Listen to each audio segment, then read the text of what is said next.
साधु साधु साधु।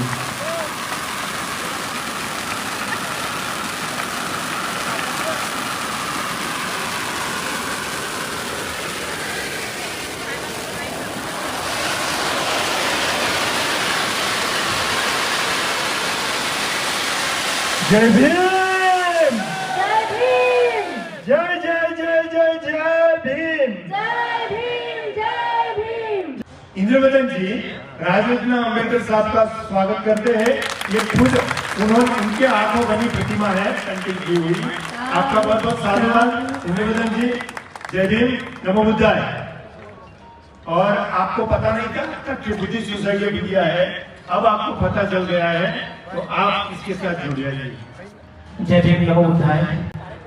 जय संविधान।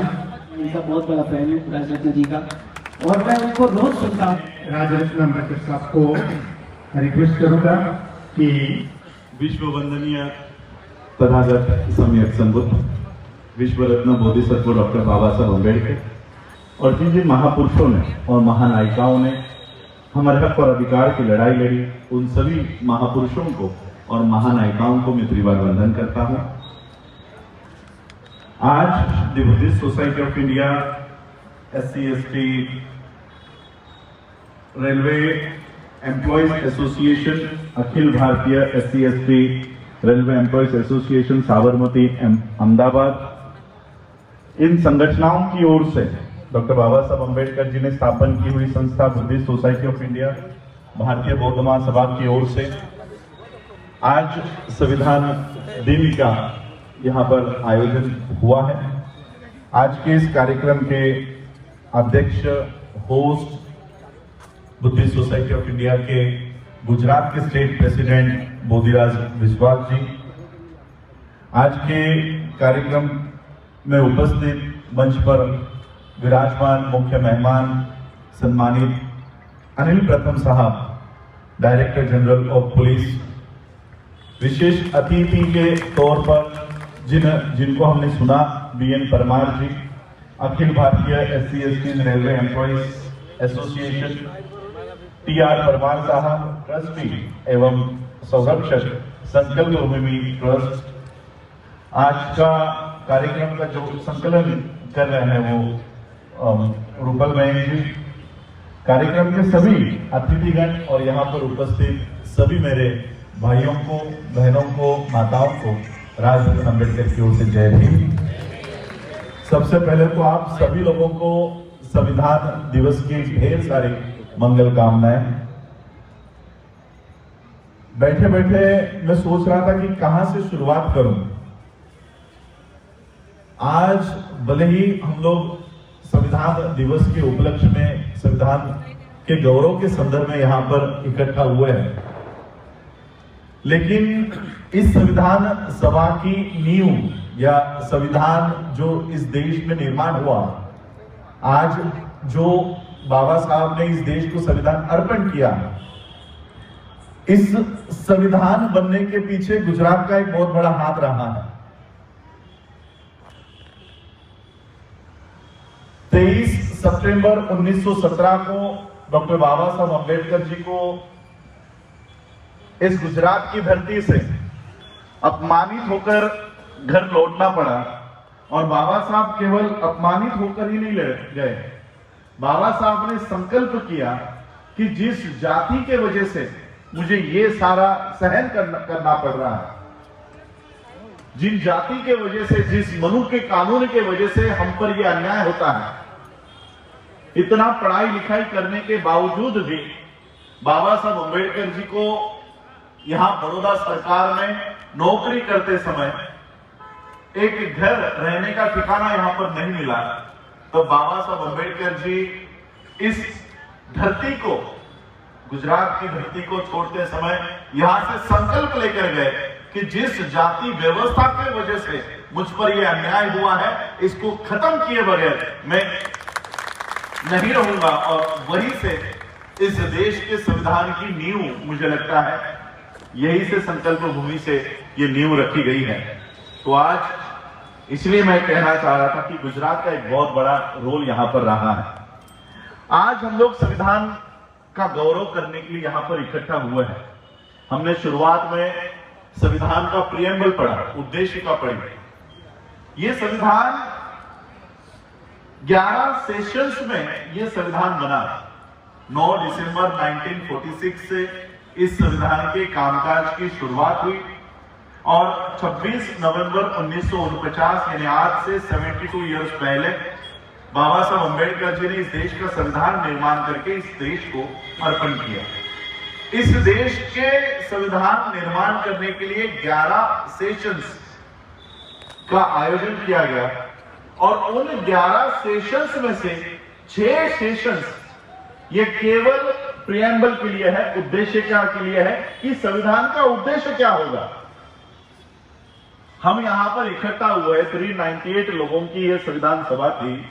सब लोग इकट्ठा हुए, हमें करना क्या है, हमारा उद्देश्य क्या है, इस देश का संविधान कैसा होना चाहिए। इसके लिए 11 में से 6 सेशंस सिर्फ उद्देशिका के ऊपर थी, फंडामेंटल राइट्स के ऊपर थी। इस तरह से उद्देशिका का निर्माण हुआ और जब उद्देशिका का निर्माण हो रहा था, अनेक लोगों ने ये अपने विचार रखे कि यह संविधान भगवान को अर्पण होना चाहिए। किसी ने इच्छा व्यक्त की कि नहीं, भगवान को नहीं, अल्लाह को अर्पण होनी चाहिए। और तब बाबा साहब ने इस देश के संविधान को ना भगवान को, ना अल्लाह को, ना जीसस को, इस देश के संविधान को बाबा साहब अम्बेडकर जी ने लोगों द्वारा लोगों को ही अर्पित किया। We the people of India, हम भारत के लोग भारत को यह संविधान दे रहे हैं। यानी इस देश में नहीं, पूरे विश्व में पहली बार भगवान, अल्लाह, जीसस ये अगर किसी से हरा है तो हम भारत के लोगों से वो हरा है। तो ये संविधान बाबा साहब अम्बेडकर जी ने, हम भारत के लोग, ये जिम्मेदारी हमारी है। इस देश के प्राइम मिनिस्टर के ऊपर इस देश के लोकतंत्र को बचाने की जिम्मेदारी नहीं है।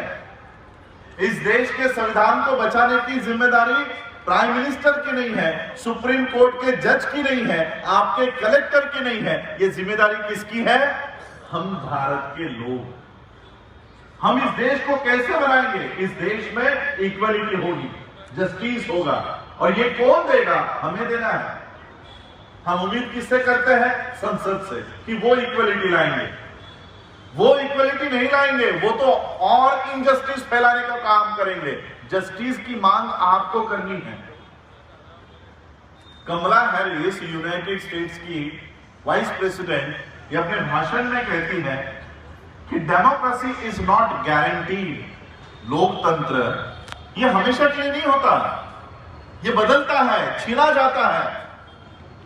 और भारत में ये पहली बार नहीं है कि हम गुलाम हुए थे। भारत आजाद था अंग्रेजों से, अंग्रेजों के आने से बहुत पहले से भारत आजाद हुआ करता था। फिर भारत कई बार गुलाम हुआ कैसे? भारत ने अपनी आजादी खोई कैसे? कुछ नाम लिख कर लाया है। मोहम्मद बिन कासिम, इसने भारत पर जब आक्रमण किया, सिंध प्रांत पर जब आक्रमण किया, तो सिंध के राजा का जो सैनिक का अधिकारी था, उसने मोहम्मद बिन कासिम से, क्या कहते हैं हम, ब्राइब कह लो, पैसे कह लो, वो मोहम्मद बिन कासिम के इशारों पर, उसके पैसों पर वो उसने लड़ाई लड़ने से मना कर दिया और फिर ये सिंध प्रांत मोहम्मद बिन कासिम का गुलाम बन गया। मोहम्मद गोरी ने जब भारत पर आक्रमण किया तो यहां का जयचंद नाम का, उसने मोहम्मद गोरी को भारत पर आक्रमण करने के लिए इनवाइट किया, आक्रमण करने के लिए आमंत्रण दिया। कई बार भारत ने अपनी आजादी खोई है, ऐसा नहीं कि भारत में लोकतंत्र नहीं था। 26 जनवरी 1950 में इस देश में लोकतंत्र आया, ये कोई पहली घटना नहीं थी। सम्राट अशोका के समय में भी ये भारत लोकतांत्रिक था, डेमोक्रेटिक था। और जब सम्राट अशोका के कार्यकाल में इस देश की व्यवस्था चल रही थी, तब इस देश में हम जो गाना सुनते हैं कि ये देश की धरती सोना उगले उगले हीरे मोती, वो किसका शासन था ये गायक बताता नहीं है। वो शासन सम्राट अशोका का था। जब सम्राट अशोका का शासन था तब इस देश से सोना उगल रहा था।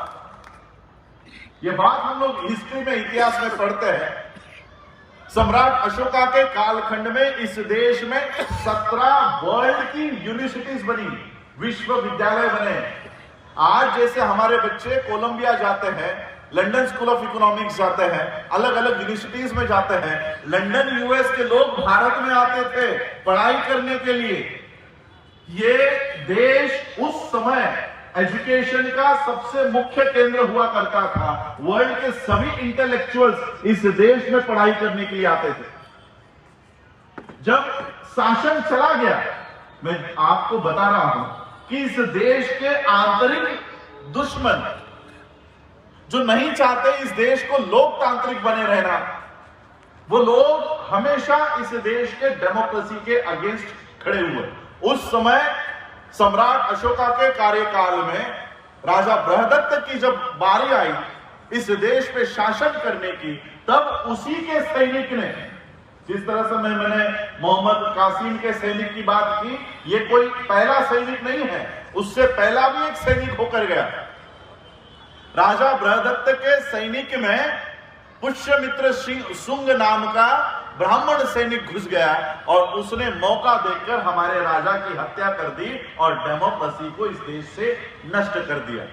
मैं बात इसलिए ये कह रहा हूं कि डेमोक्रेसी हमेशा नहीं रहेगी। हम लोग आज यहाँ पर संविधान दिवस मनाने के लिए आए हैं, लेकिन संविधान दिवस कब मनाया जाएगा? जब हम इस देश के संविधान को बचाने के लिए आगे आएंगे, क्योंकि हमेशा इस देश के लोकतंत्र को खत्म करने की प्रवृत्ति इस देश में ही है। उस समय मोहम्मद बिन कासिम था, मोहम्मद गोरी था, अब कौन है? मैंने नाम नहीं लिया है, मैंने नाम नहीं लिया है, लेकिन फिर भी मैं कहना चाहूंगा नरेंद्र मोदी में इतनी ताकत नहीं है कि वो इस देश के लोकतंत्र को हटा सके। इतनी ताकत नहीं है। लेकिन इस देश के लोकतंत्र को हटाने के लिए, लोकतंत्र कब बना रहेगा? जब आपके पब्लिक सेक्टर्स होंगे, उसके ऊपर कुछ मिनिस्ट्रीज होती है। लोकतंत्र का अर्थ क्या है? लोकतंत्र का अर्थ है, बाबा साहब, मेरे पास अभी राइटिंग स्पीचेस पढ़ा था, मैं बाबा साहब का 25 नवंबर का आज के दिन का भाषण पढ़ रहा था।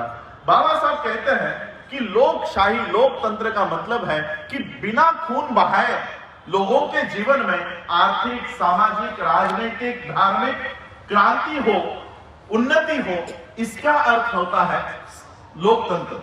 लोकतंत्र का अर्थ है कि चर्चा से चलाया जाने वाला गवर्नेंस, गवर्नमेंट, चर्चा से चलाया जाने वाला।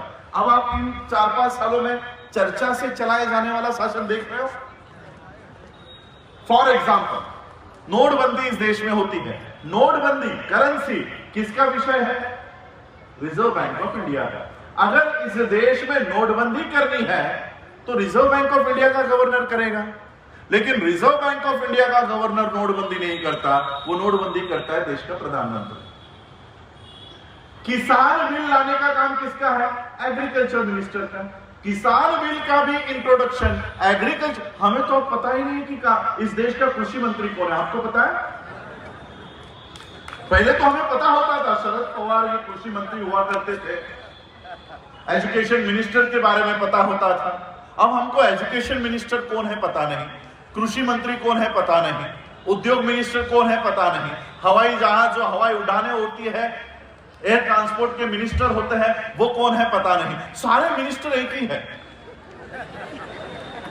कुछ भी काम हो, ये अकेला आता है टीवी पर।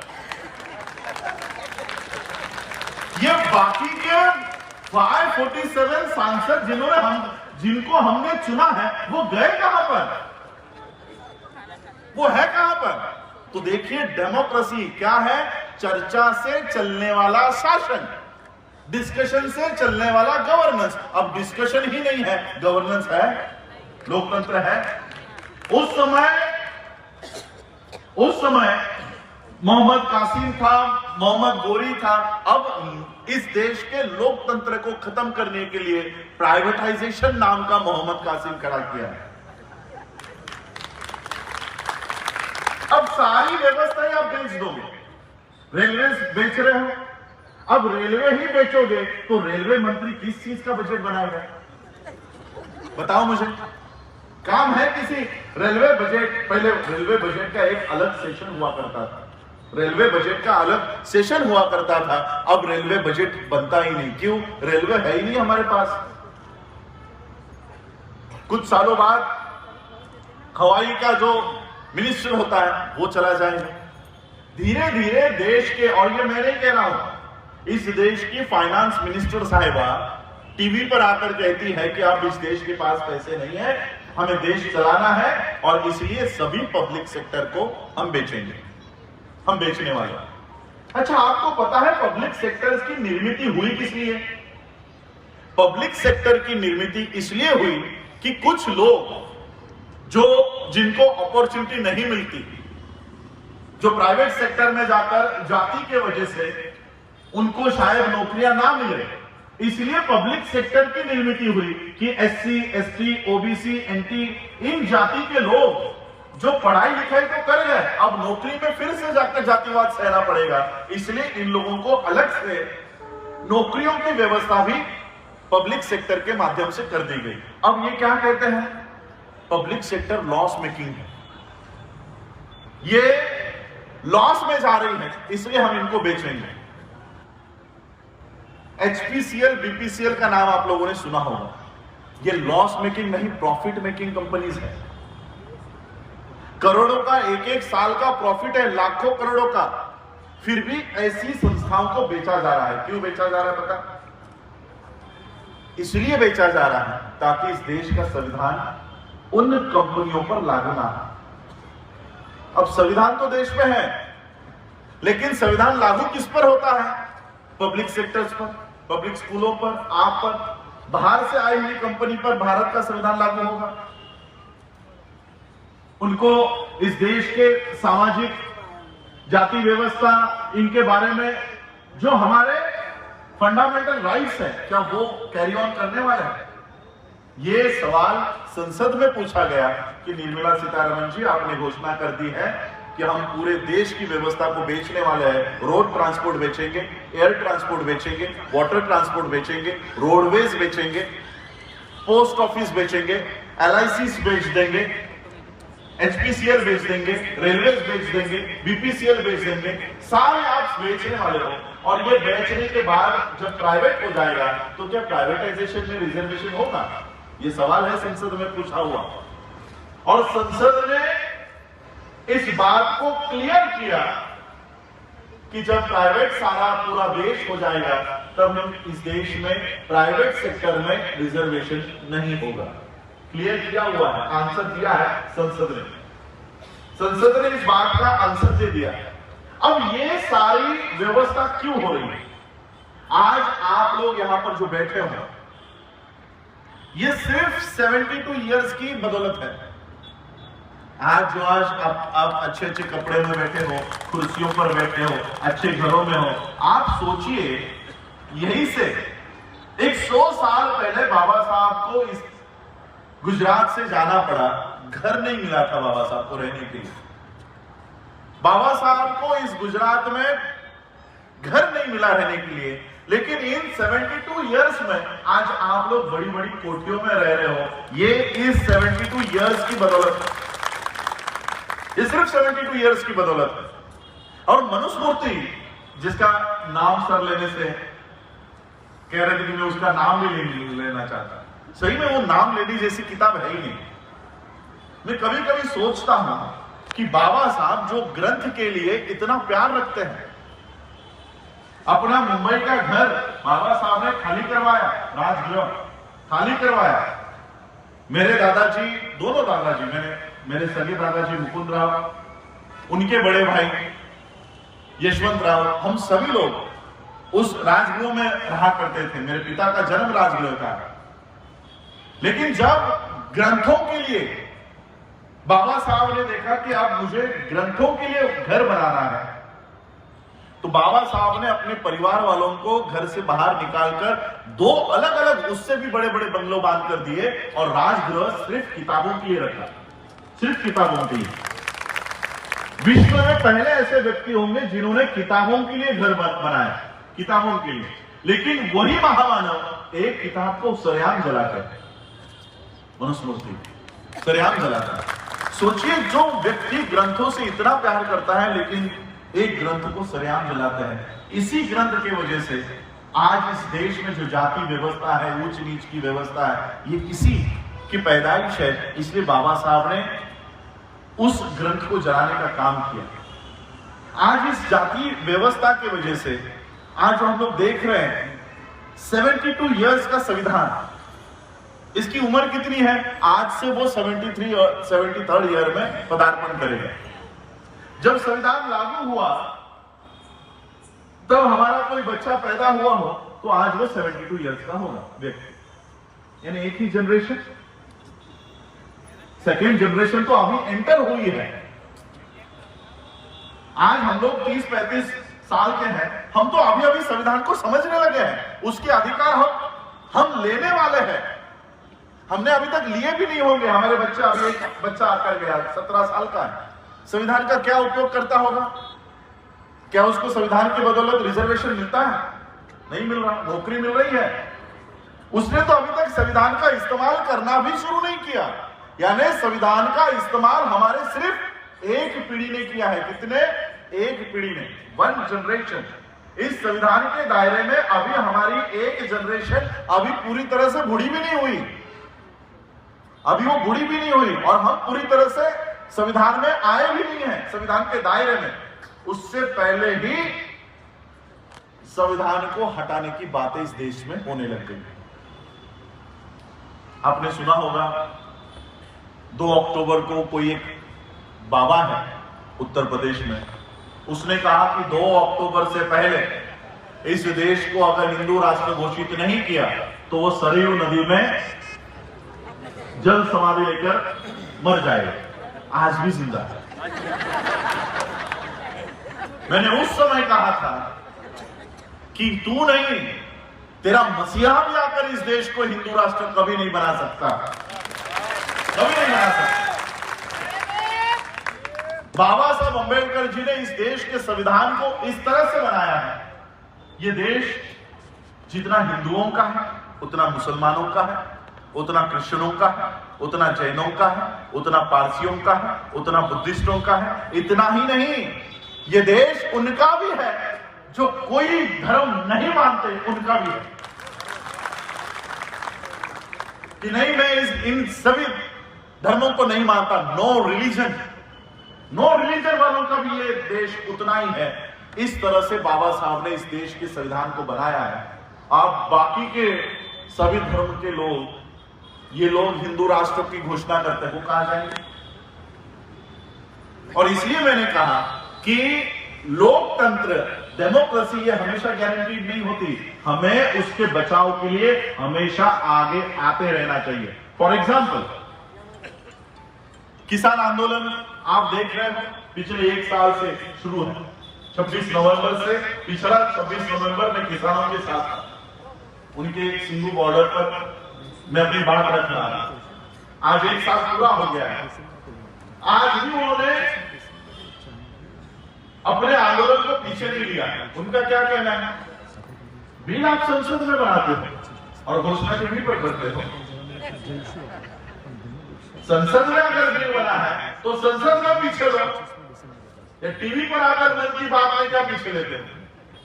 फिर आप कह लोगे ये तो इलेक्शन के लिए जुमला था, वो तो बोलना पड़ता है। फिर क्या करेंगे इस किसान? तो ये किसानों का जो आंदोलन है वो अपनी जमीन को बचाने के लिए नहीं है, वो अपने खेतों के लिए बचाने के लिए नहीं बैठे हैं।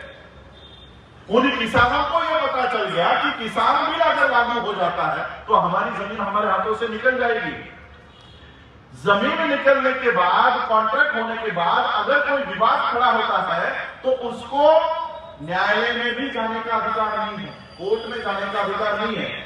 अगर कॉन्ट्रैक्ट के खिलाफ अगर किसी किसान ने दे भी दी कि ये जमीन मेरी कॉन्ट्रैक्ट पे ले लो, अगर कॉन्ट्रैक्ट के हिसाब से उस कॉन्ट्रैक्ट पे नहीं अगर वो मालिक चलता है तो वो किसान में नहीं जा सकता। ये अधिकार सिर्फ जमीन के लिए नहीं था, किसान को लगा ये हमारे लोकतंत्र का, हमारे अधिकारों का मुद्दा है, और इसलिए वो किसान अपने जमीन को बचाने के लिए नहीं, इस देश के लोकतंत्र को बचाने के लिए सिंधु बॉर्डर पर बैठा हुआ।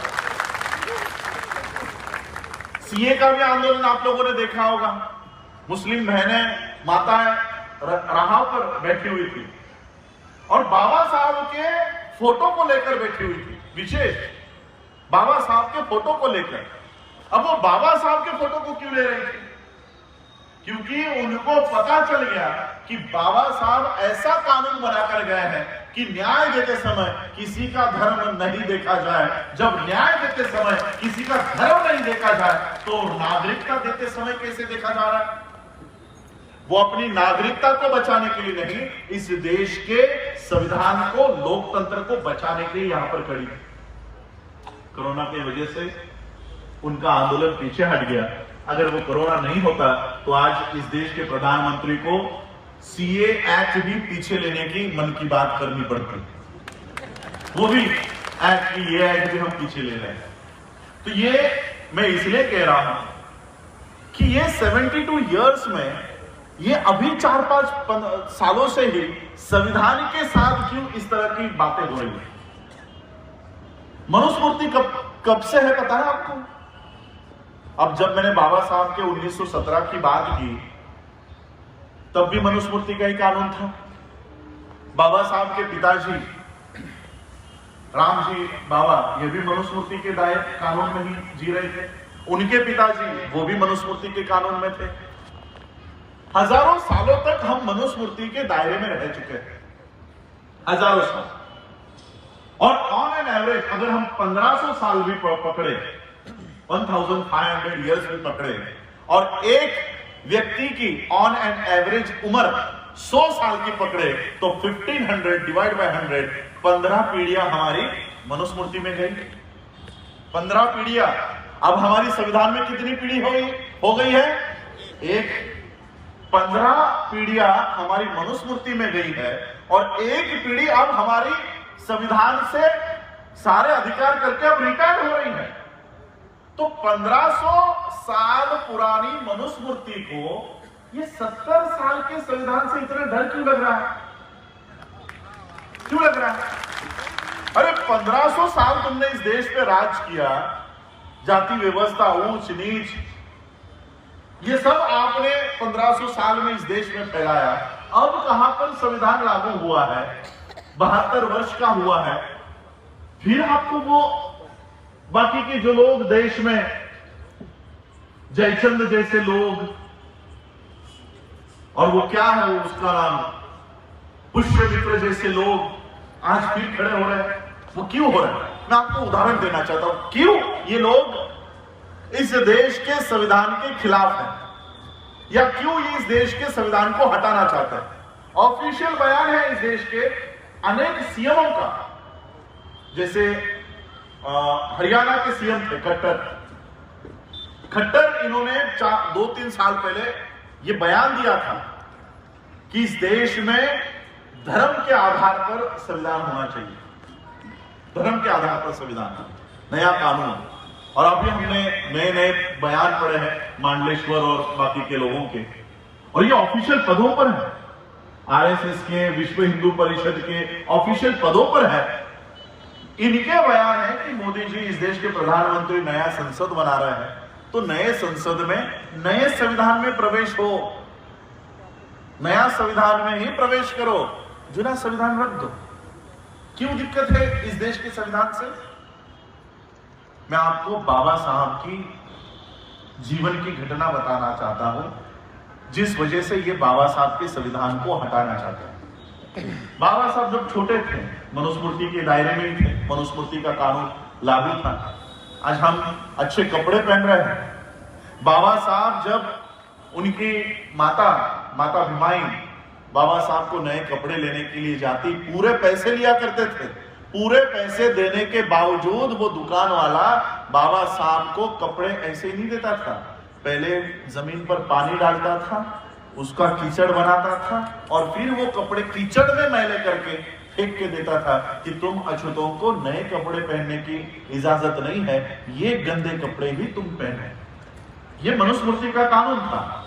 तो इसी मनुस्मृति के कानून में जब बाबा साहब अंग्रेजों की बदौलत पढ़ाई कर रहे थे, स्कूल में थे, अंग्रेज भी कोई हमारे सगे नहीं थे, उनको इस देश में लड़ाई लड़ने के लिए, एडमिनिस्ट्रेशन के लिए लोग चाहिए थे।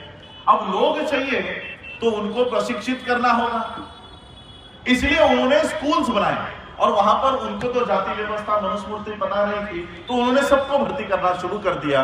और जब बाबा साहब के पिताजी, उनके भी पिताजी को यह पता चला कि अंग्रेज शासन में हमको हथियार रखने की परमिशन मिल रही है, हमें स्कूल में जाने की परमिशन मिल रही है, तब मेरे दादाजी भी और परदादा के पिताजी भी ये ग्रेजुएट है।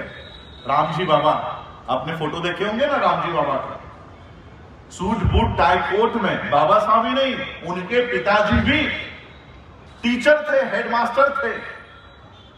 ये अंग्रेजों की वजह से हमको शिक्षा का अधिकार मिला। और जब बाबा साहब पढ़ाई कर रहे थे, बाबा साहब के पिताजी अलग अलग राज्यों में वहां पर उनकी पोस्टिंग हुआ करती थी, बच्चों को वो देख नहीं पाते थे। तो एक समय जब बाबा साहब के पिताजी की पोस्टिंग घर से थोड़ी नजदीक हुई, तो उन्होंने सोचा चलो अभी घर के थोड़ा करीब हूं तो बच्चों को देखना चाहता। तो उन्होंने, बाबा साहब के पिताजी ने बाबा साहब को टेलीग्राम किया। बाबा साहब उस समय कुछ 10-15 साल के रहे होंगे। बाबा साहब को टेलीग्राम किया कि अगर आप लोगों की स्कूल की छुट्टियां लग गई होंगी तो आप सभी लोग मुझे मिलने के लिए मेरे इस कैंप पर आ जाओ। मुझे मिलने के लिए ये ट्रेन पकड़ो और इस स्टेशन पर उतर जाओ। जिस दिन आने वाले हो मुझे टेलीग्राम करके बता देना है, मैं किसी को तुमको लेने के लिए भेज दूंगा। बाबा साहब के पिताजी ने टेलीग्राम किया। टेलीग्राम बाबा साहब को मिला। बाबा साहब, उनके बड़े भाई, उनके बहनों के बच्चे, ऐसे 4-5 बच्चे मिलकर उन्होंने पिता को मिलने की तैयारी शुरू कर दी। बाबा साहब ने टेलीग्राम किया कि हम इस तारीख को निकलेंगे, हमें स्टेशन पर लेने के लिए आ जाना। अब ये टेलीग्राम बाबा साहब के पिताजी के ऑफिस में आया और जिसके पास ये टेलीग्राम गया उसने बाबा साहब के पिताजी को टेलीग्राम दिया है नहीं। अब पिता को पता ही नहीं कि बच्चे कब आने वाले, और बच्चों ने यहाँ पर ट्रेन पकड़ ली। जिस स्टेशन पर उतरने के लिए कहा था वहां पर उतर गए और सभी बच्चे अपने पिता की राह देख रहे हैं कि हमारे पिता किसी को भेजेंगे या खुद आएंगे। अब पिता को पता ही नहीं। ट्रेन आकर चली गई, सभी लोग अपने अपने दिशा पर चले गए और फिर स्टेशन मास्टर ने देखा, अरे बच्चे तो अच्छे घर के लग रहे हैं, अच्छे कपड़े पहने हुए थे, मिलिट्री मैन के बच्चे, जैसे डिसिप्लिन बहुत हुआ करती थी हमारे घरों में, अच्छे कपड़े पहने हुए हैं। तो स्टेशन मास्टर को लगा कि सवर्णों के बच्चे हैं। तो स्टेशन मास्टर नजदीक आया, उसने कहा कहां जाना है, तुम्हें लेने के लिए कोई आया नहीं? तो बाबा साहब ने कहा कि ये हमारे पिताजी मिलिट्री में बड़े अफसर हैं, उन्होंने हमको टेलीग्राम करके बुलाया है, शायद हमारा टेलीग्राम हमको नहीं मिला, हमें इस पते पर जाना है। तो स्टेशन मास्टर ने बगल में ही बग्गी खड़ी थी, आप लोग क्या कहते हो, बग्गी कहते हो, बैलगाड़ी, बग्गी खड़ी थी।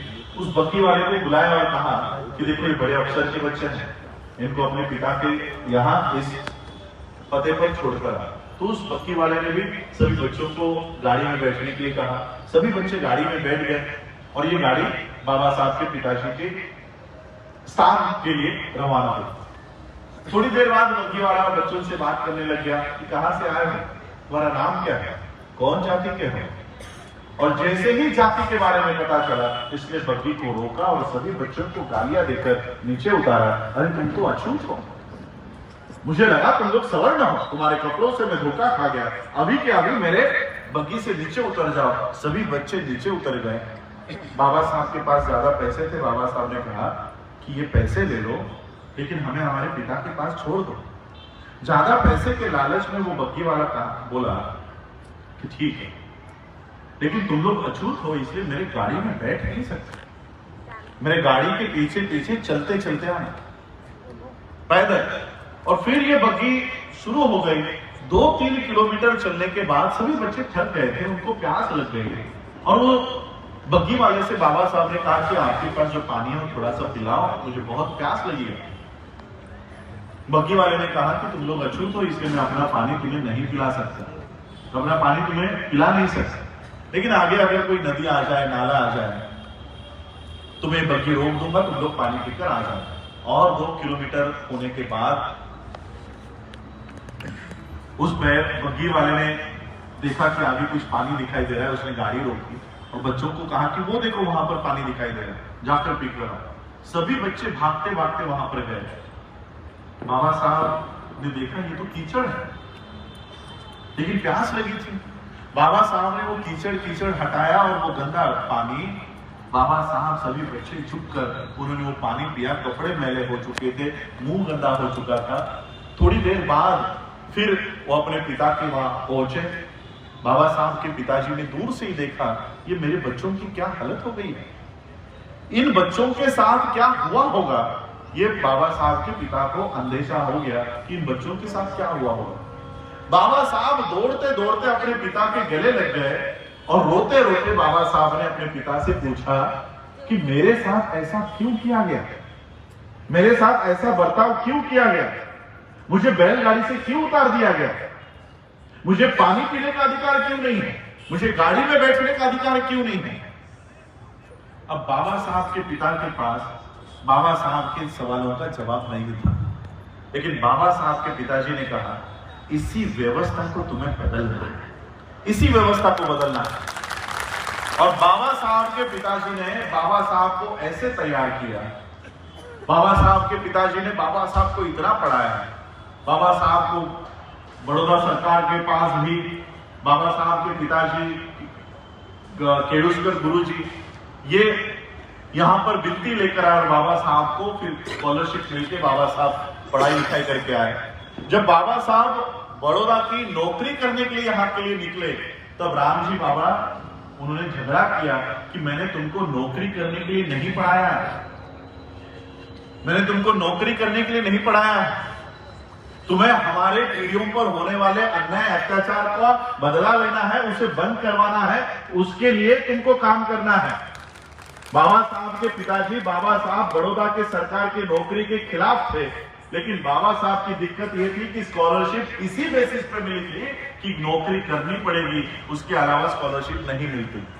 लेकिन बाबा साहब ने जब देखा कि मेरे पिताजी सही कह रहे थे, बाबा साहब ने नौकरी छोड़ी और अपना पूरा जीवन इस देश में सामाजिक क्रांति लाने के लिए पूरा जीवन बाबा साहब ने खर्च किया।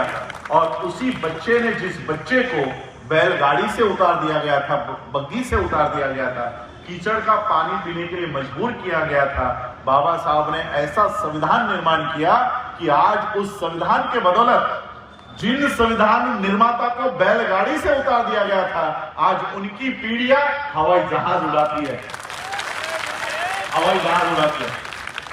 जिस संविधान निर्माता को कीचड़ का पानी पीने के लिए मजबूर कर दिया गया था, उसी संविधान की बदौलत अभी बार बार हमारे यहाँ पर पानी लेकर आ रहे थे, बिस्लरी का पानी, बिस्लरी का पानी पी रहे, खरीद कर पानी पीते हैं। और यही दुख है, यही दुख है कि जो कौम हम इनको गाड़ी में बैठने का अधिकार नहीं देते थे, अब हमारे सरों पर बैठने लग गए। इसलिए इनको इन 70 साल के संविधान से डर लगने लगता है, डर लग रहा है। अलग अलग कानून बनाकर ये संविधान को कमजोर कर रहे हैं। और दिक्कत यह है कि जिस तरह से किसानों के दिलों में इस देश के संविधान के प्रति, लोकतंत्र के प्रति जागरूकता है, जिस तरह इस देश के मुसलमानों के दिलों में इस देश के संविधान के प्रति, लोकतंत्र के प्रति जागरूकता है, लेकिन जो कौम 2500 सालों से गुलाम बनी थी, 70 साल के संविधान में आज अच्छा जीवन बिता रही है, वो अपने अधिकारों के लिए रिस्पॉन्सिबिलिटीज भूल चुकी है, वो भूल चुकी है। 2500 सालों के बाद अचानक से अगर हमको ये सारा बिना आंदोलन किए। बताओ मुझे, संविधान निर्माण करने के लिए आप में से कितने लोगों ने लाठियां खाई? बताओ मुझे। जिस तरह से संविधान, देखो लाला लजपत राय लाठी खाकर मर गया, पता है आपको? साइमन कमीशन का विरोध कर रहा था। जो साइमन तुमको अधिकार देने के लिए आया था, तुमको अधिकार ना मिले इसलिए वो अपनी जान दे रहा था। देखो वो लोग मनुस्मृति के लिए कितना कट्टर है, कितना कट्टर है कि मनुस्मृति को रिवाइव करने के लिए, फिर से जिंदा करने के लिए वो दिन रात काम कर रहे हैं, और आप लोग संविधान को बचाने के लिए आगे नहीं आ रहे। उनके हाथ में आज पूरा देश है, फिर भी वो डरे हुए हैं। क्या क्या कहते हैं वो लोग? कुछ डर दिखाता है। हिंदू खतरे में है, सुना है ना आप लोगों ने? हिंदू खतरे में है। पूरा देश आपके कब्जे में है, संसद आपके हाथ में, राज्यसभा आपके हाथ में, सुप्रीम कोर्ट आपके हाथ में, प्रशासन आपके हाथ में, मीडिया पूरा दिन रात मोदी मोदी मोदी मोदी करता रहता है। पूरा देश आपके हाथ में है, फिर भी हिंदू खतरे में है। कैसे? वो हिंदू खतरे में है इसलिए कहते हैं कि तुम लोग कहीं सो ना जाओ। ये व्यवस्था जो हमको मिली है, ये फिर से हाथ से गवा नहीं दो, इसलिए वो दिन रात उनको जागरूक रखते हैं, सो मत जाना। और हम लोग, मैं फॉर एग्जाम्पल जीता सकता है एग्जाम्पल देता हूं। 2 साल पहले दिल्ली की इलेक्शंस हुई, बात पता है आपको? वहां के कुछ फोटोज हम लोग देख रहे थे। दिल्ली के इलेक्शन में इस देश का होम मिनिस्टर, गृह मंत्री अमित शाह दिल्ली के गलियों में हाथ में पैम्पलेट लेकर घर घर में बांट रहे थे। फोटो देखा आप लोगों ने? लोगों को, आम लोगों को एक एक पैम्पलेट दे रहे थे, ये लो वोट हमें देना, वोट हमें देना।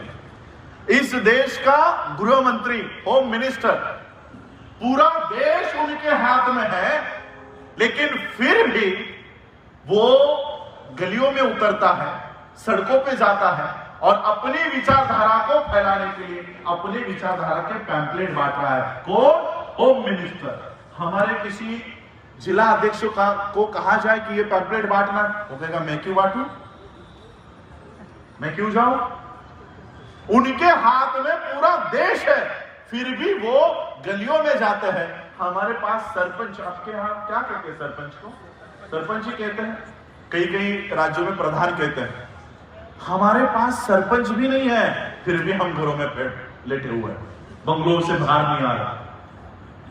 पूरा देश उनके हाथ में है, 24 घंटे रास्तों पर है, 24 घंटे समाज में जाकर हिंदू राष्ट्र के लिए काम कर रहे हैं। और हम, और एक एग्जांपल देता हूं। 2014 में इस देश में लोकसभा की इलेक्शंस हुई, जिसकी वजह से नरेंद्र मोदी इस देश के प्रधानमंत्री बने। लेकिन आप थोड़ा 2-4 महीने पीछे जाइए। इस देश में लोकसभा इलेक्शन लगने से पहले मुझे आप बताइए, बीजेपी की ओर से प्रधानमंत्री पद का दावेदार कौन था? कुछ नाम है यार, हल्का हल्का? Advani, Lal Krishna Advani. He was the prime ministerial candidate. लेकिन जब आरएसएस को लगा कि हम अडवाणी जी के नेतृत्व में इतनी वोट्स नहीं हासिल कर पाएंगे, इतने सीट हासिल नहीं कर पाएंगे, तब आरएसएस ने एक रात में प्रधानमंत्री पद का दावेदार बदल दिया और फिर आपके गुजरात से नरेंद्र मोदी जी को सेंटर में बुलाया और एक रात में मोदी जी को प्रधानमंत्री पद का दावेदार घोषित कर दिया। 2014 से लेकर आज 2021 आ गया है, खत्म होने आया है। बताओ मुझे कितनी बार लाल कृष्ण अडवाणी ने इसका विरोध किया? सवाल लेकर, या कोई बीजेपी ब्रैकेट एल के अडवाणी बनाया? इस देश में ब्राह्मणी व्यवस्था को जीवित करने के लिए, मनुस्मृति का कानून लाने के लिए वो लोग प्रधानमंत्री पद का भी त्याग करने को तैयार हो जाते हैं। और हम लोग, हमें एक छोटा सा पद भी अगर नहीं मिला तो हम नया संगठन बनाते हैं और हम काम क्या करते हैं? जिस संगठन से वाला है उसी को गाली देने का काम करते हैं। बस यही। दिल्ली में हमारी मीटिंग हो रही थी, वहां पर पता चला कि अंबेडकर नाम से 1 लाख संस्थाएं इस देश में रजिस्टर्ड है, सिर्फ अंबेडकर नाम लिए हुए। अंबेडकर ऑर्गेनाइजेशन, अंबेडकर एसोसिएशन, अंबेडकर फलाना, अंबेडकर ठिकाना करके 1 लाख रजिस्टर्ड संस्थाएं इस देश में काम कर रही है, जम्मू से लेकर तमिलनाडु तक, कन्याकुमारी तक। और बाकी के महापुरुषों से अलग, गुरु रविदास के नाम से अलग, वाल्मीकि के नाम से अलग, गुरु नानक के नाम से अलग, बुद्ध के नाम से अलग, अलग अलग जितने भी महापुरुष हैं, महात्मा फुले से लेकर शिवाजी महाराज से लेकर शाहू महाराज से लेकर अलग अलग संस्थाएं इस देश में, हम भारत के लोग, वी द पीपल, हमारी संस्थाएं 10 लाख में बटी हुई है।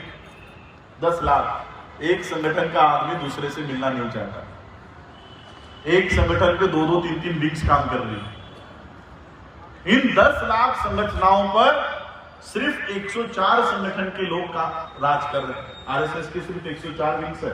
महिलाओं के लिए दुर्गा वाहिनी, विद्यार्थियों के लिए एबीवीपी, राजनीति के लिए बीजेपी, धर्म के लिए विश्व हिंदू परिषद। एक संस्था दूसरे संस्था का कभी विरोध नहीं करेगी, देखा है आपने? नहीं करती,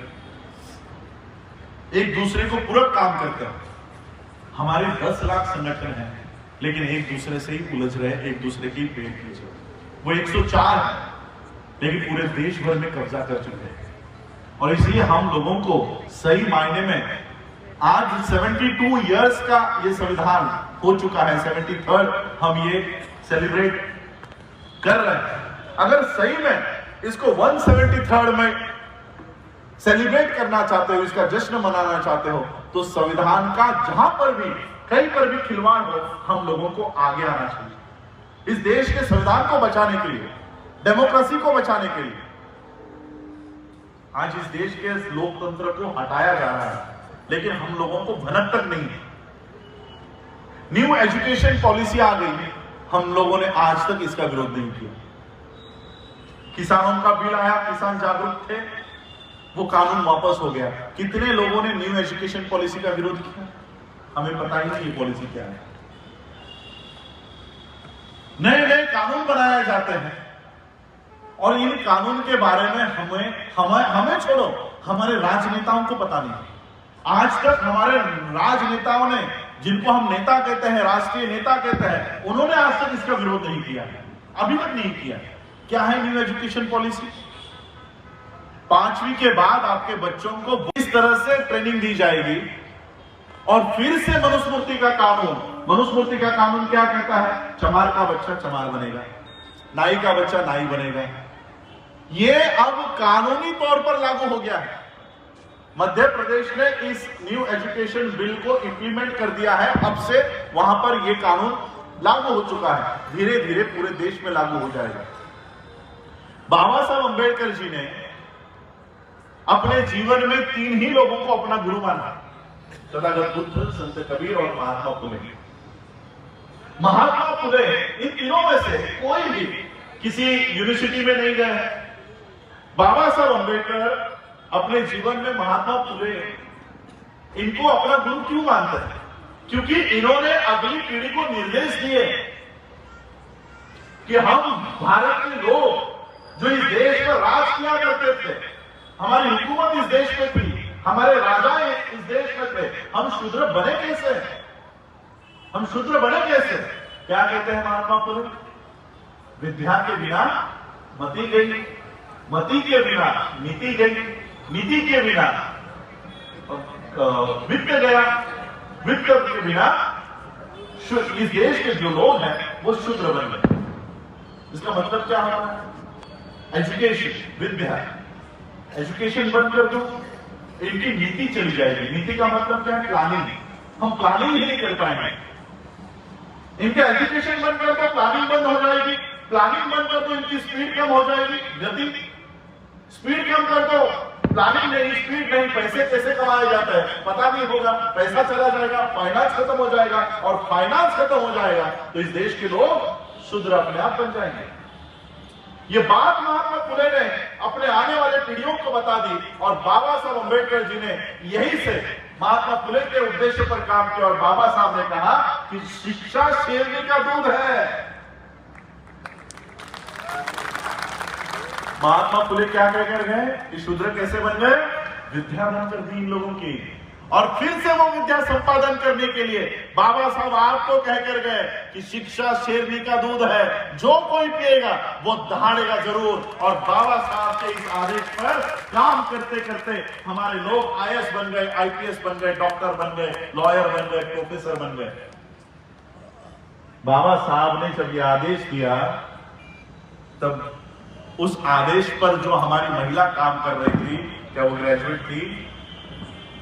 अनपढ़ महिला ने बिना किसी स्कूल में जाए हुए हमारे महिलाओं ने अपने बच्चों को डॉक्टर बनाया, इंजीनियर बनाया। लेकिन आज मेरे सामने जो डॉक्टर और इंजीनियर यहां पर बैठा हुआ है वो अपने बच्चों को डॉक्टर इंजीनियर नहीं बना सकता, नहीं बना सकता।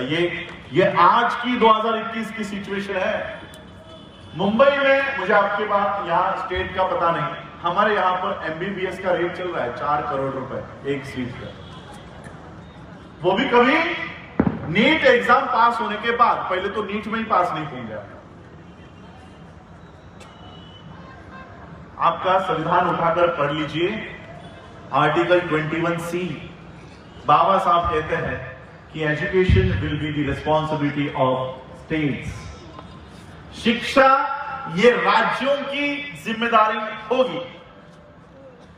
इसका मतलब क्या है कि शिक्षा का कभी प्राइवेटाइजेशन नहीं होगा। संविधान कहता है कि शिक्षा का प्राइवेटाइजेशन नहीं होगा। जमीनी लेवल पर आप मुझे बताओ कि आपके यहां पर प्राइवेट शिक्षा है कि नहीं? और जो सरकारी है वहां पर तो रोटी और नमक खिलाया जाता है। उत्तर प्रदेश की घटना है, हमारे यहां पर दूध खिलाया जाता है, खिचड़ी खिलाई जाती है। सरकारी स्कूलों की हालत ऐसी है कि आपके बच्चे वहां पर सिर्फ गुलाम बनाए जाते हैं, डॉक्टर नहीं। और जिन स्कूलों से डॉक्टर बनाए जाते हैं वहां पर हम पैर नहीं रख सकते। Ryan international annual fees for junior KG 3.5 lakh रुपए। पोद्दार बायो 4.5, पोद्दार इंटरनेशनल 4.5 लाख रुपए, जी लिटेरा 4.5 से 5 लाख रुपए एक साल की, 3 साल के बच्चे के लिए देने वाले हो। विद्या के बिना मती गई। क्या इस लोकतंत्र को बचाने के लिए हम कभी आगे आएंगे? हम क्या कहते हैं, संविधान जलाने पर हम 2 अप्रैल को इकट्ठा होते हैं, लेकिन वही संख्या हमारी एक आर्टिकल को बचाने के लिए आगे आनी चाहिए। रोज एक आर्टिकल देश के संसद में से हटाया जा रहा है, वहां जलाया जा रहा है, वहां पर हम कुछ नहीं कह रहे, कुछ नहीं कह रहे। साउथ की अनीता नाम की हमारी बहन, हमारी बच्ची इस नीट के खिलाफ अकेली खड़ी हुई, नीट के खिलाफ। उसने कहा कि अगर मैं 12th साइंस में 98% से पास हुई हूं तो मुझे फिर से एग्जाम देने की क्या जरूरत है? अगर मैं 98% से पास हुई हूं तो मुझे एडमिशन दे दो एमबीबीएस के लिए। सुप्रीम कोर्ट ने कहा कि नहीं, नीट की एग्जाम देनी होगी। अब ये एंट्रेंस टेस्ट देने के लिए 1-2 हफ्ते की क्लास के 3 से 4 लाख रुपए फीस है। नीट की तैयारी के लिए 3.5 से 4 लाख रुपए की फीस कहां से लेकर आएगी? इसलिए उसने घर में पढ़ाई की और पढ़ाई करके वो नीट की एग्जाम देकर आई और नीट का रिजल्ट आया फेल। पूरे साल भर उसको किसी भी कॉलेज में एडमिशन नहीं मिलेगा। 98% 12th साइंस में लेने के बावजूद देश के किसी भी कॉलेज में उसको एडमिशन नहीं मिलने वाला था। उसने आत्महत्या कर ली। पढ़ लीजिए गूगल पर जाकर, अनीता नीट। हमारी बच्चे 98-99% लाकर भी उनको किसी भी स्कूलों में, कॉलेजेस में एडमिशन नहीं दिया जा रहा। ये क्या है? ये नई मनुस्मृति को रिवाइव करने का काम हो रहा है इस देश में। फिर से मनुस्मृति के कानून को जिंदा करने का काम इस देश में हो रहा है, संविधानिक कानून बनाकर हो रहा है, लेकिन हम चुप हैं, हमें पता ही नहीं क्या हो रहा है। बाबा साहब अंबेडकर जी का एक स्पीच है, भीमा कोरेगांव का जो स्तंभ आप लोग देखते हैं, इसकी लड़ाई उनके पिताजी में अफसर थे, मिलिट्री में अफसर थे, और उनकी नौकरी अचानक बंद करवा दी।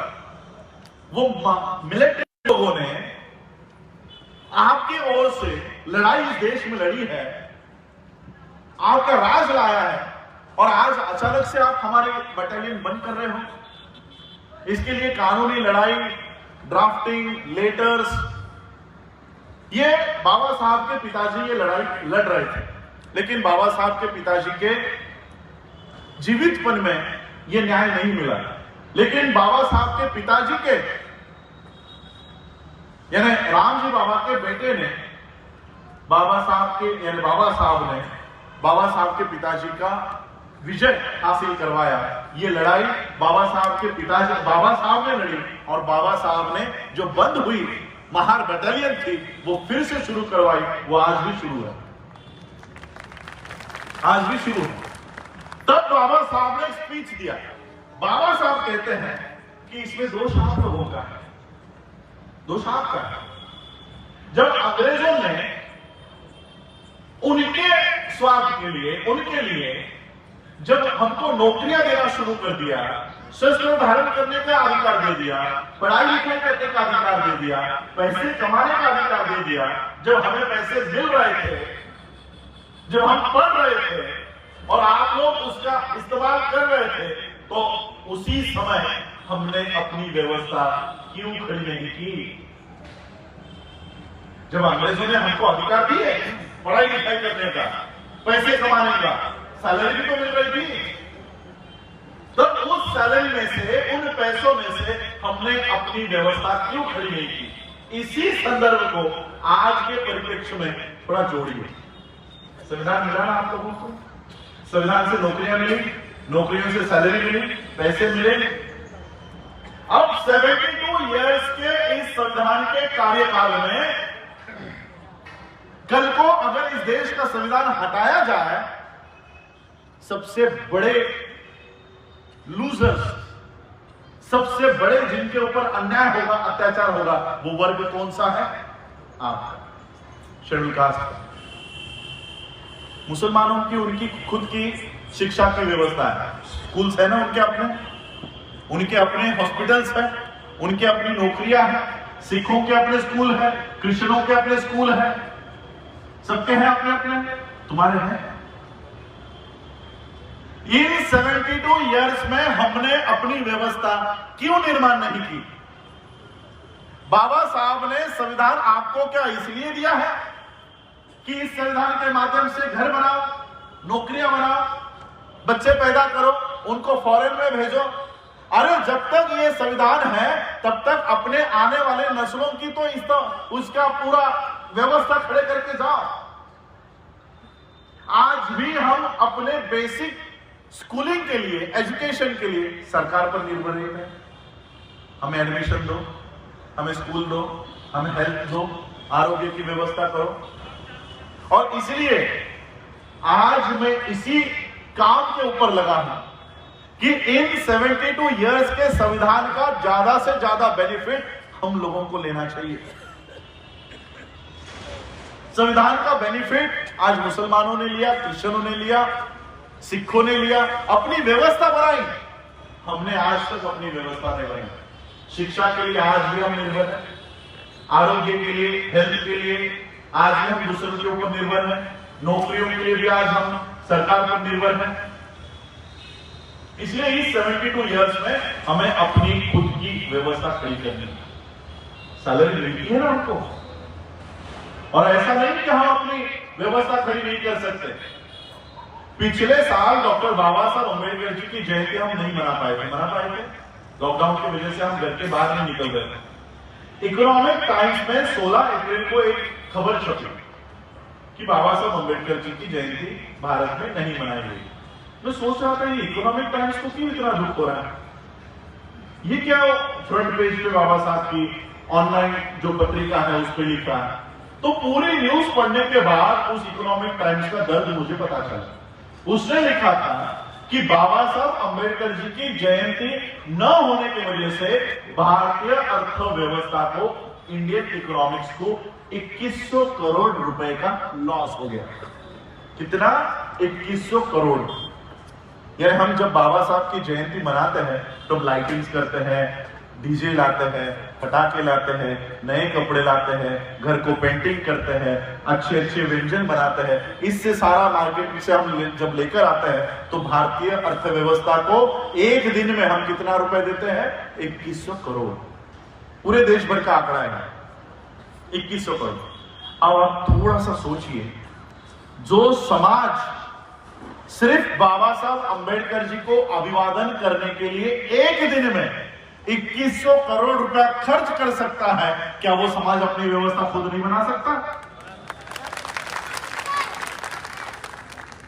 कभी गोलवलकर की जयंती देखी आप लोगों ने? तिलक की जयंती देखी कभी? कोई एक पटाखा नहीं फोड़ता, कोई दिया भी नहीं लगाता होगा, 1 रुपया खर्च नहीं करते ये गोलवलकर की जयंती पर, तिलक की जयंती पर। लेकिन आज उनकी व्यवस्था है, उनकी व्यवस्था कायम हो गई थी। गोलवलकर की व्यवस्था है, संसद में गोलवलकर के लोग वहां पर बैठे हुए हैं, सुप्रीम कोर्ट में गोलवलकर के लोग बैठे हुए हैं। हम बाबा साहब को सिर्फ इमोशनल बाबा साहब का आंदोलन खड़ा करना चाहते हैं, सिर्फ इमोशनल, भावनिक होकर। जयंती आती है तो बाबा साहब, 26 नवंबर आए तो बाबा साहब, विजयादशमी आई तो बाबा साहब, और जैसे ये दिन चले गए तो फिर माता की चौकी, करवा चौथ,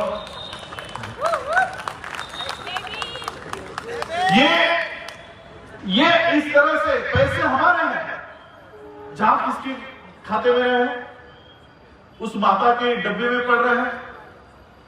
बिहार में जाकर आया, हमारी औरतें छठ पूजा कर रही हैं। ये इसलिए हम लोगों को अपनी व्यवस्था कायम करनी है। इस देश में कोई बीजेपी कांग्रेस की लड़ाई नहीं चल रही, दोनों एक ही हैं। जो कानून इस देश में कभी कांग्रेस ने लाए थे, उसी कानून को तो बीजेपी ला रही थी। कहां फर्क है दोनों में? किसानों का कानून कांग्रेस ने लाया, डिमोनेटाइजेशन, प्राइवेटाइजेशन का भी कांग्रेस ने लाया था, जीएसटी का कानून कांग्रेस ने लाया था, वो पास नहीं करवा पाए, इसलिए आज बीजेपी कर रही है। कोई फर्क है दोनों में? इस देश में पॉलिटिकल झगड़ा है ही नहीं।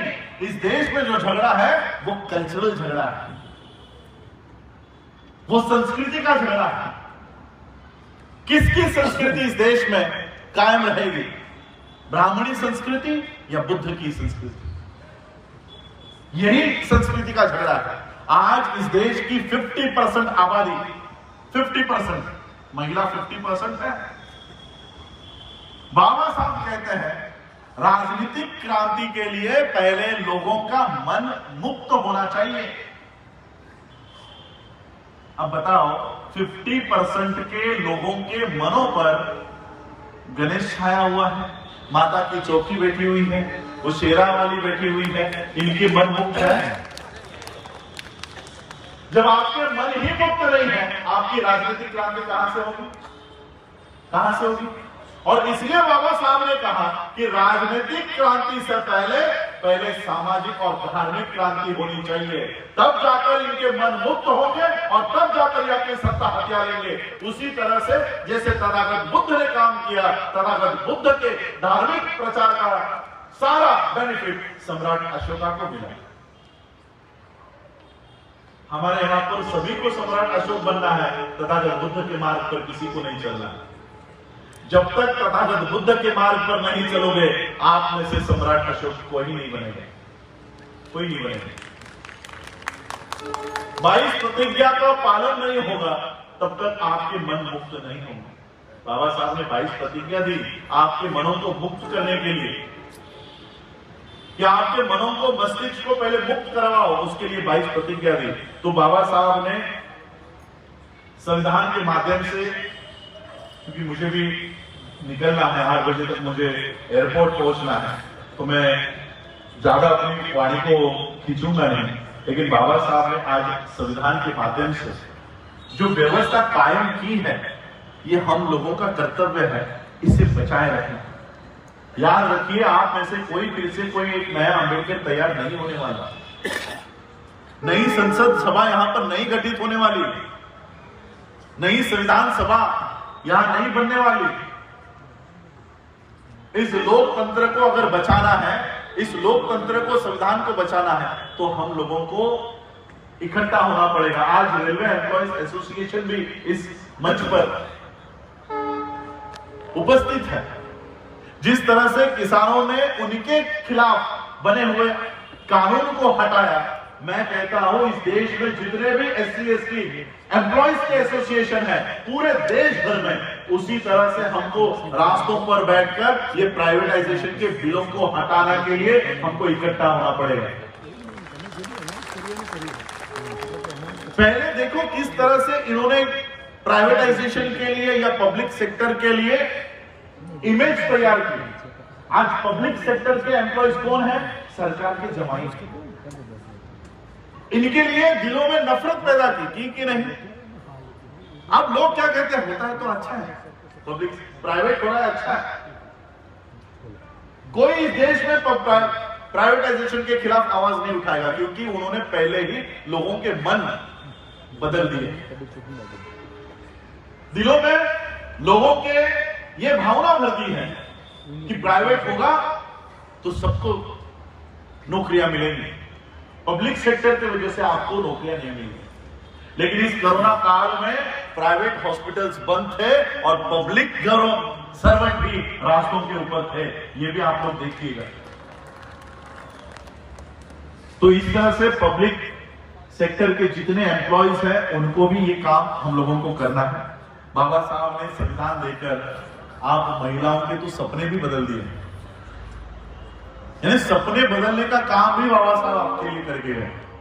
संविधान से पहले हम लोग जो हमारे जातियों के लिए काम थे वही कर सकते थे, दूसरे काम हमको अलाउड नहीं थे। बहुत धर्म से पहले भी हम लोग जातियों में पड़े हुए थे। धर्म के माध्यम से, संविधान के माध्यम से बाबा साहब हमको आने वाले सपने भी जी जी जी जी ये लास्ट नहीं। तो संविधान के माध्यम से बाबा साहब अम्बेडकर जी ने हमको आने वाले सपने कैसे बदल दिए। पहले अगर कोई चमार हुआ करता था तो मनुस्मृति का कानून कहता था कि चमार का बच्चा ये सिर्फ जूते ही बनाएगा, चमड़े का ही काम करेगा, ना ही सिर्फ बाल काटेगा। अलग अलग जाति के अलग अलग नियम हुआ करते थे, अलग अलग व्यवसाय हुआ करते थे। बाबा साहब ने संविधान दिया, समता का अधिकार दिया, पढ़ाई की स्वतंत्रता दी, विचारों की स्वतंत्रता दी। आज हमारी जो स्त्रियां हैं, पहले हमारी स्त्रियों को सपने आते थे, किसी चमार की स्त्री को सपना आता कि सामने के पेड़ के नीचे वो मोची बैठता है, कॉबलर बैठता है, लोगों के जूते बनाता है, कमरा साफ करता है और सारे पैसे वो लेकर जाता है। मेरा बच्चा जब बड़ा हो जाएगा तो वो सामने के पेड़ के नीचे बैठने वाला जो मोची है, कॉबलर है, ये बुरा हो चुका होगा और मेरा बच्चा उस पेड़ के नीचे जाकर बैठेगा और सारे पैसे मेरे बच्चे को मिलेंगे। नाई की स्त्री को भी यही सपने आते थे कि सामने के पेड़ के नीचे वो नाई बैठता है, लोगों के बाल काटता है, सारे पैसे उसी को मिलते हैं। जब मेरा बच्चा बड़ा हो जाएगा तो ये बूढ़ा हो चुका होगा और मेरा बच्चा जाकर उस पेड़ के नीचे बैठेगा, सारे बाल वो काटेगा और वो सारे पैसे मेरे घर में आएंगे। अब बाबा साहब के संविधान की वजह से हमारी महिलाओं को क्या सपने आते हैं? हमारी महिला आज सपना देखती है सुप्रीम कोर्ट का जज आज 40 साल का है, मेरा बच्चा 10 साल का है, 12 साल का है, 20 साल का है। जब ये रिटायर होने को आएगा तो मेरा बच्चा बड़ा हो चुका होगा और जैसे ही ये रिटायर होगा मेरा बच्चा जाकर उस सुप्रीम कोर्ट के जज की कुर्सी पर जाकर बैठेगा। ये बाबा साहब के संविधान की बदौलत है। आज ही मैंने सुबह मेरे ट्विटर पर, फेसबुक पर एक पोस्ट डाली। मेरा पिछले 2 साल पहले का एक फोटो था दुबई के एमराल्ड पैलेस में मुझे वहां पर ट्रीट दी गई थी दुबई के लोगों ने। वहां का सबसे बड़ा पैलेस है एमराल्ड पैलेस। तो वहां पर एक कुर्सी पर मैं बैठा हूं, सिंहासन पर, पीछे सारा सोने का वो सारा रखा हुआ है।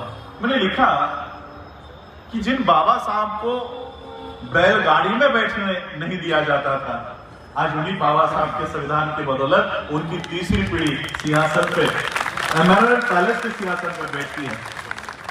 और ये मैं नहीं हूं, मैं प्रतिनिधित्व करता हूं हमारी जनरेशन का। सोचिए आज मेरे एज के यहां पर लोग बैठे हैं, शायद उनको उनका इतिहास पता नहीं है, क्योंकि वो इतिहास कोई बताने वाला है नहीं। दिन भर आसाराम बापू अभी तो फिलहाल जेल में है, ये सारे बापू बाबा है, और वो उनकी अब वो राधे मां पता नहीं और कौन कौन आ गई है।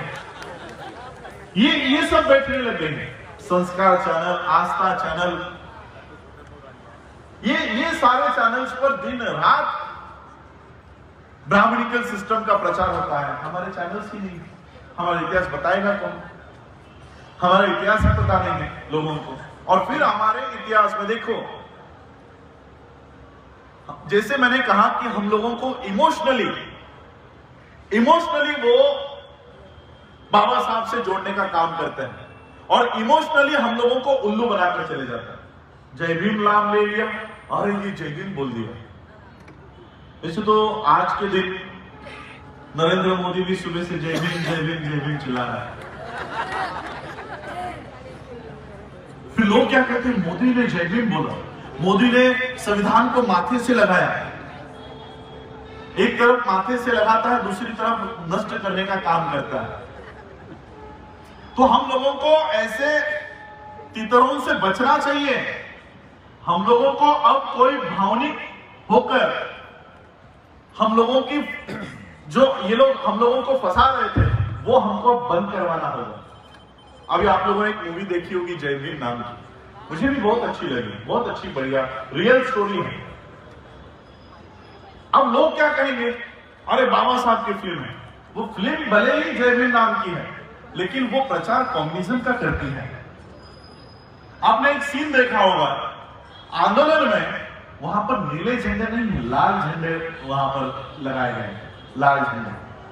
यानी जय भीम नाम बोलकर हमको कहां लेकर जा रहे हैं, लाल सलाम की ओर। इसलिए मैंने वहां पर ट्वीट किया और कहा कि जय भीम के साथ लाल सलाम नहीं, नमो बुद्धाय ही अच्छा लगता है। हम कार्ल मार्क्स के नहीं, तथागत बुद्ध के अनुयायी हैं। आपने देखा होगा कि वकील के पीछे मार्क्स का बड़ा पुतला है कि नहीं, फेस है बड़ा मार्क्स का। जय भीम नाम बोलकर मार्क्स को जिंदा करने की टेक्निक है। इसलिए हम लोगों को ये जो लोग फंसा रहे हैं, इससे हमको बचना चाहिए। बाबा साहब का नाम लेकर हमारे में लोग छोड़े जाते हैं, और कई लाल सलाम की ओर और पता नहीं और किन से नारे आने वाले हैं, उसकी ओर लेकर जा रहे हैं। तो हम लोगों को सतर्क होना है। बाबा साहब ने जो संविधान हमको दिया है, उस संविधान के रक्षा के लिए हम लोगों को एक दूसरे के साथ खड़ा होना है। देखिए आज इस देश में, मैं मुस्लिमों में न्यूयॉर्क की एक संरचना है, पीटर फेडरिक उसके अध्यक्ष हैं, और ये पीटर फेडरिक वर्ल्ड लेवल पर आरएसएस का विरोध करने का काम यूएन में करते हैं, यूएस में करते हैं। उस organisation for minorities of India का मैं इंडिया का प्रेसिडेंट हूं, इसलिए मैं माइनॉरिटीज के साथ भी काम करता हूं, मुस्लिमों के साथ, क्रिश्चियनों के साथ, सिखों के साथ, बुद्धिस्ट तो मैं खुद हूं। इन लोगों को उनके मन से मैं क्या कहता हूं कि इस देश में अगर आपके गुरुद्वारा, सिखों को मैं ये कहता हूं कि आपके अगर गुरुद्वारा इस देश में सुरक्षित है, मुसलमानों के मस्जिद अगर इस देश में सुरक्षित है, क्रिश्चियनों के चर्च अगर इस देश में सुरक्षित है, और अगर हम बौद्धों के बौद्ध विहार इस देश में सुरक्षित है, तो केवल बाबा साहब के इस संविधान की वजह से सुरक्षित है।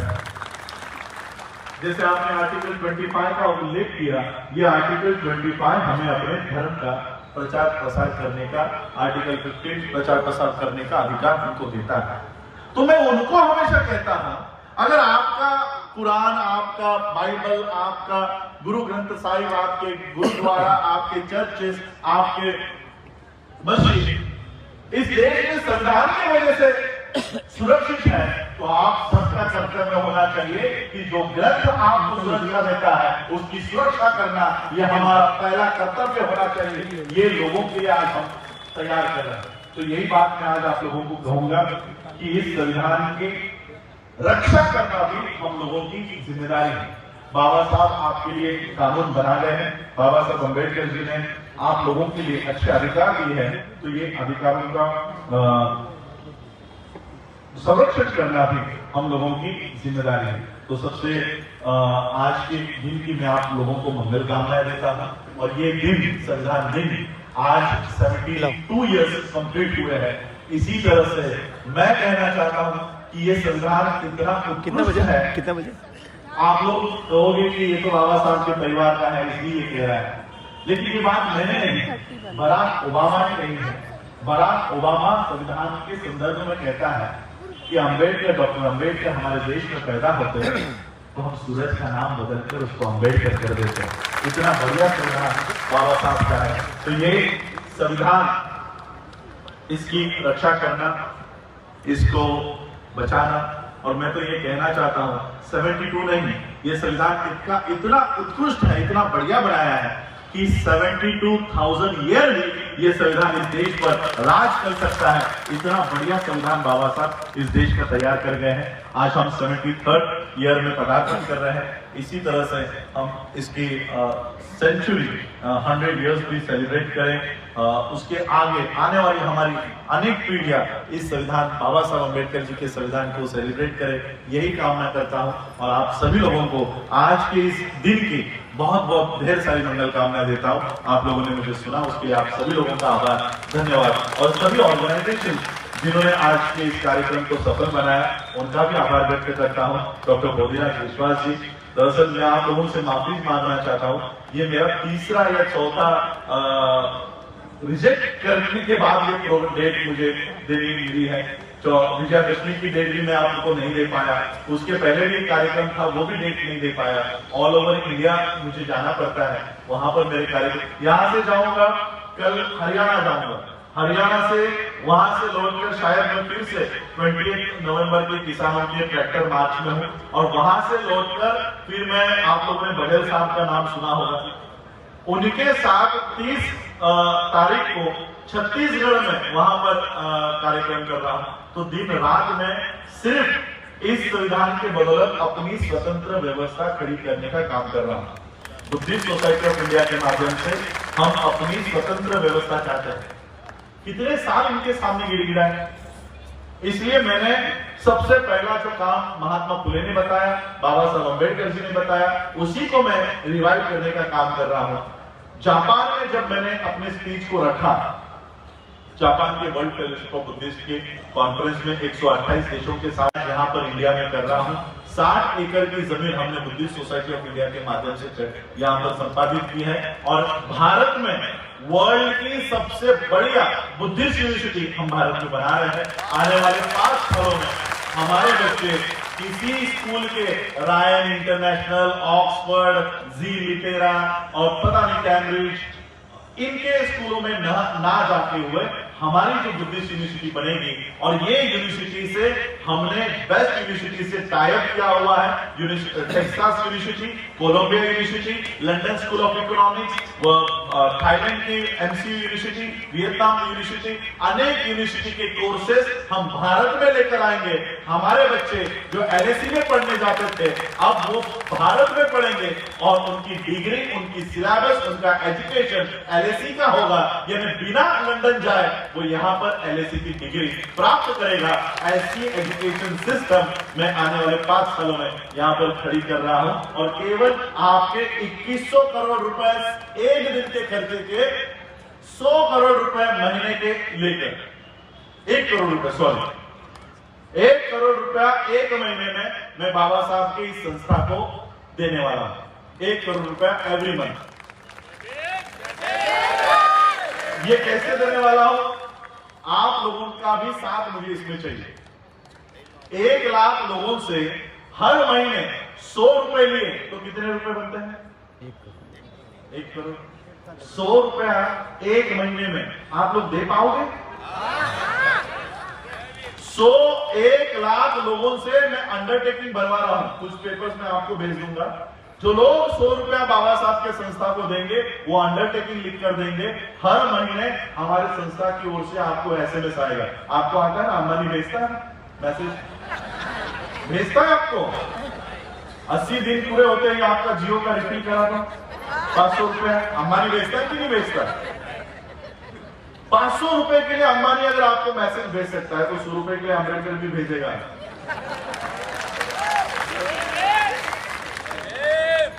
वो 500 रुपया आपसे लेता है, हर महीने लेता है। मैं 100 रुपया आपसे लूंगा और 10 सालों में अंबानी से भी बढ़कर एक व्यवस्था आपके हाथ में देकर जाऊंगा। बस इतना ही कहना चाहता हूं और आप लोगों ने मुझे सुना उसके लिए आभार, धन्यवाद। जय भीम, जय भारत, जय भीम। बहुत बहुत साधुवाद। जय भीम, नमोदय। सर, आपने जो ओजस्वी, तेजस्वी, धारदार बातें कही, इससे